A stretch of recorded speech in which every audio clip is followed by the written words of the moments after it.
I'm going to start teaching the pictorial coiled basket kits with the eagle design. And so the eagle design starts with a dark raffia center right here. So the first step is to prepare our raffia. Raffia comes from palm tree. It's a natural material. It comes in a variety of widths and textures, and it needs to be soaked to be worked with more easily because it will fray when dry and be difficult to work with. So because it's the summer months here, I like to just stick it in some water. You can also just hold it under the faucet and squeeze out any excess water, but this way it just keeps it kind of wet all the time, and then you can grab from it as you need. Also, because it's hand dyed, there will be some color variations, and if there's any spots that are missing a color and it causes you like you want to change it, you can always take a marker to it. But overall, it gives it a nice natural look since it's hand dyed. And there is a possibility that it could come off on your fingers a little bit, or, you know, just because it has some dye residue. Anyways, so go ahead and pick out a piece of raffia that looks nice and long to get started. And then we'll push this aside and just squeeze off any extra water. And let's check and see how wide the raffia is, because we don't want it to be too wide and not too narrow, just a nice width to work with. So this one is naturally splitting, you can see. So let's just go with that. Just pull it apart. It's really forgiving. If you go too far, you can always put two pieces together. So this piece looks great to start with. It's about 1/4 of an inch, a little bit more maybe. So let's start with this one. We're gonna take our tapestry needle, and you can thread either side, but I generally thread the side that isn't ratty down here. So I will thread the flatter side. Just pinch with your finger and slide the wide eye of the needle over and pull down a bit like that. All right. The next step is to take our fiber rush, which is a material that is made from twisted paper. So this material, because it's paper, you wouldn't want to soak it in water for a very long time. It's all right if it gets a little water from the wet raffia, and I've actually put it in the dye bath to dye it, and it's been just fine. It's just like you'd want to get it wet and then dry it out, and not leave it wet for a very long length of time. So the first step is to take the end of the fiber and fold it down about 1/2 inch. Okay, just like that. And then we're gonna take the end of the raffia that is not at the needle side and simply tie a single knot.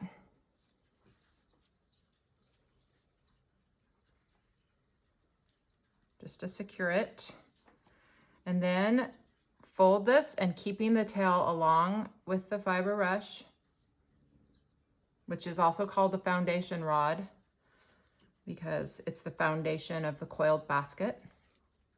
And then you're gonna take your raffia, keeping it as flat as possible, and start wrapping from the back around. And you're going to cover, but keeping it tight, but not too tight, because you're gonna wanna stitch through that later. And it's okay if the end isn't covered, because it will be covered later. Just wanna get a general good wrap around, and around. Then you continue to wrap, untwisting to keep it flat, about 1/2 inch past the fold.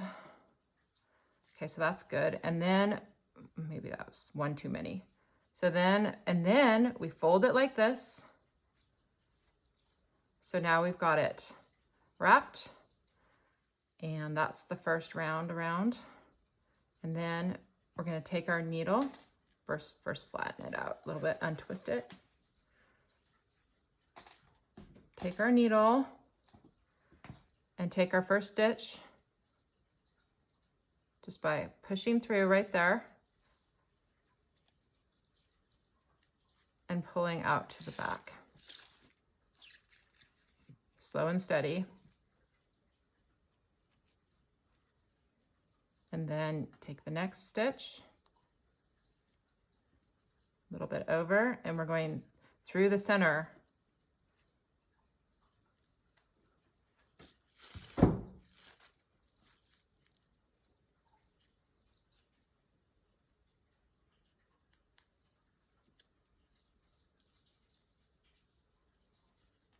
And it all depends on how thick your raffia is, how many stitches you take. There is no counting stitches yet. We're just covering, we're just getting a nice cover going here on our basket start.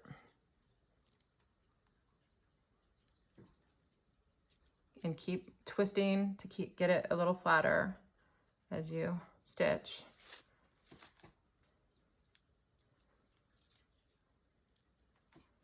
And then bending this rod around.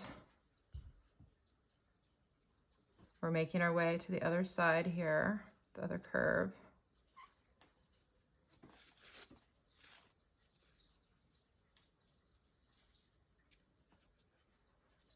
And as we come around to the curve, there's more area to cover right here. So we're going to take multiple stitches in the corner until the basket gets larger and a more circular, because it's kind of an oval. So I'm going to take stitches in the same spot now, just going in the same spot as it fans around.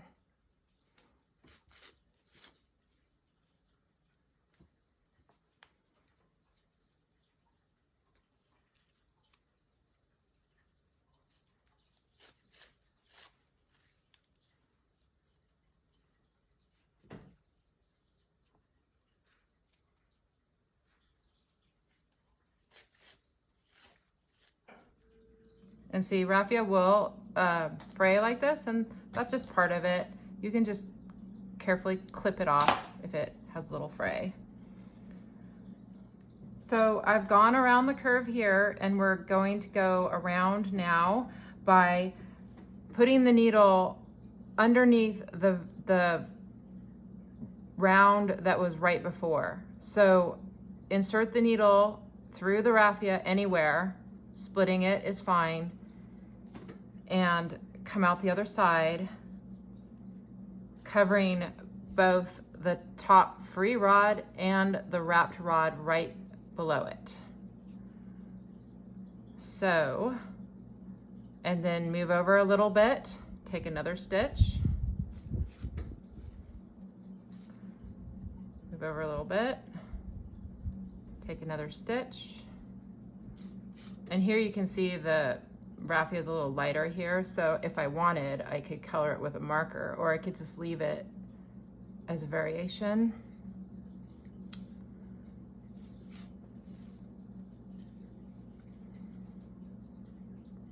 And then we're going to continue around.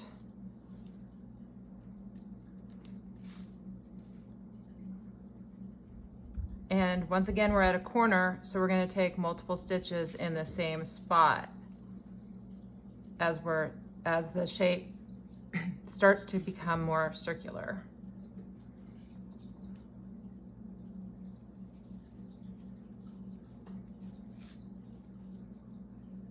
My raffia piece is a little narrow here, so I'm taking more stitches. Your piece might be thicker, so you would take less stitches.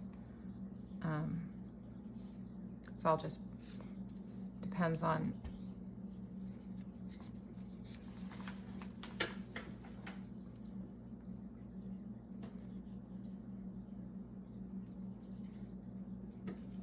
rounding this corner.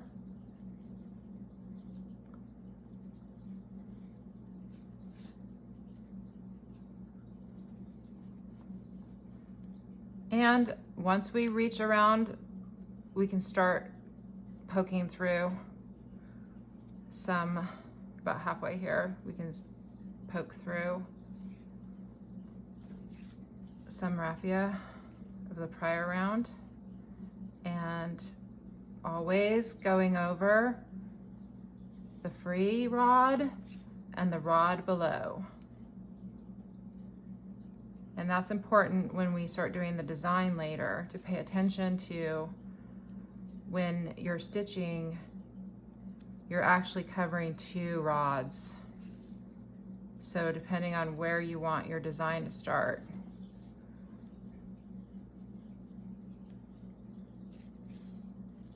And then see how we're just poking through the top rod.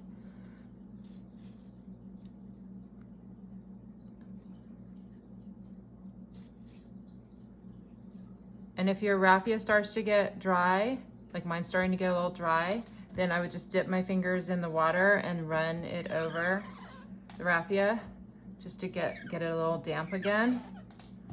Makes it easier to work with and less likely to fray. And you'll notice how you can kind of see the rod sticking out. That's fine, because on the next round, we're going to be coming in right there and covering it. So we're starting to get a little bit more of a circular shape now, which is nice.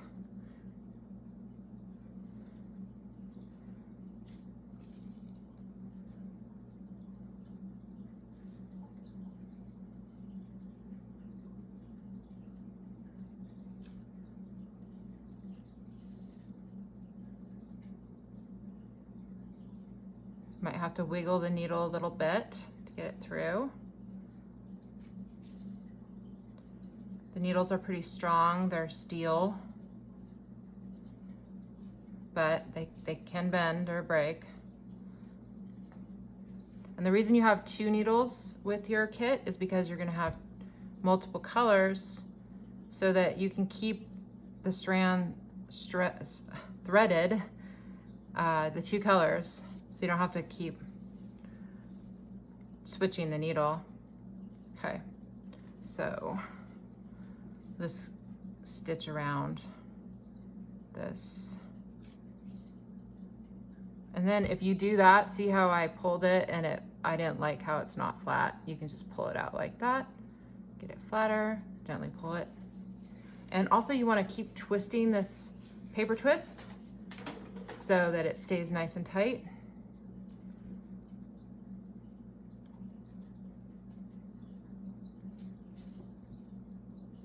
And we're back at a corner, so we're gonna continue to make our stitches fan around. We might have to take a couple in the same spot. It's getting less and less that has to be in the same spot.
You'll notice the back side looks just as great.